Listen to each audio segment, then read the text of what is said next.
6 News. We often associate 20/20 vision as perfect vision, but clearly seeing letters on an eye chart is only part of the picture. And Dr. William Benevento with Eye Surgeons Associates explains why 20/20 vision doesn't tell the whole story. So thank you for giving us your time.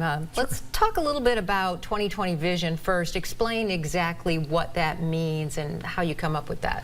Well, 20/20 vision means that what a normal person can see on the eye chart at 20 feet, you can see at the eye chart at 20 feet. Easy. In order to drive without restrictions, you have to be at least 20/40. What that means is what a normal person can see back at 40 feet, you have to be up at 20 feet to see. Right. Okay. Legal blindness is 2200. So a normal person can see way back at 200 feet. You have to be all the way up at 20 feet to see. So it's a measure of how you see in the distance. Yeah. And so just seeing in the distance isn't exactly all of the requirements for your vision. So there's more to it then. Explain some of the many factors involved in determining good, healthy vision. Well, there's a ton of them, actually. For instance, if you ask any 40-year-old how they're doing with their vision, and they're out here with their book, yeah. So near vision is another component. You can look at people who have fluctuating vision. So their vision's pretty good most of the time, but sometimes it poops out on them. People with dry eyes get that because the more they stare at things, the more they stare at their cell phone or their computer, the more they dry out, their vision blurs, it comes and goes. It may be 20/20 in the room, but in the real world it's not 20/20.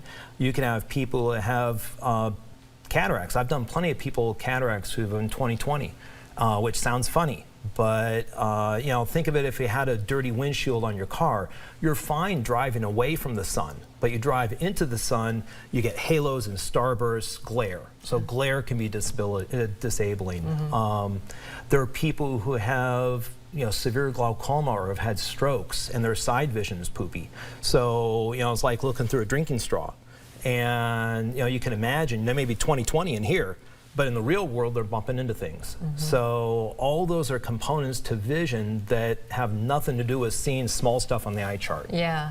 The eye chart then is just a tool to start with, right? Yeah, it's a good measure, and a lot of people kind of hang their hat on that to start with, but it's only one measure. And we've got plenty of people who come in who are unhappy at 20/20 because they've got all these other things going on.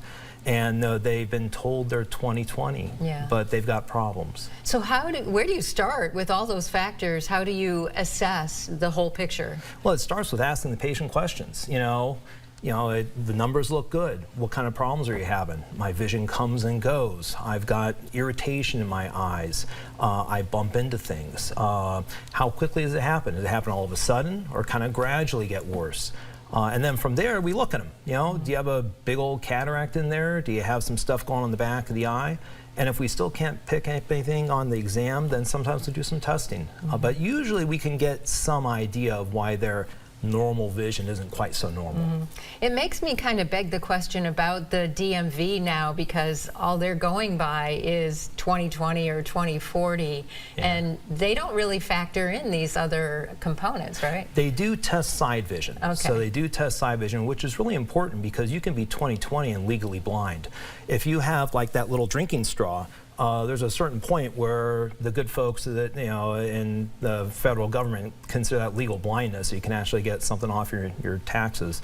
But that can make you non-functional. So yeah, there's a lot to go into it, but we see people come in who have failed their driving test who actually have pretty good vision because it comes and goes. And the more they stare at the thing, the worse they get. And we've seen people who actually have pretty poor vision and they drove themselves.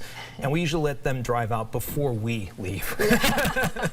Wow, well, this is very fascinating. And of course, it all speaks to that even if you have 20/20 vision and you're not satisfied with your vision, you should see your eye doctor. Absolutely. Yeah, well, thank you for coming in. We appreciate it, Dr. Benevento from Eye Surgeons Associates.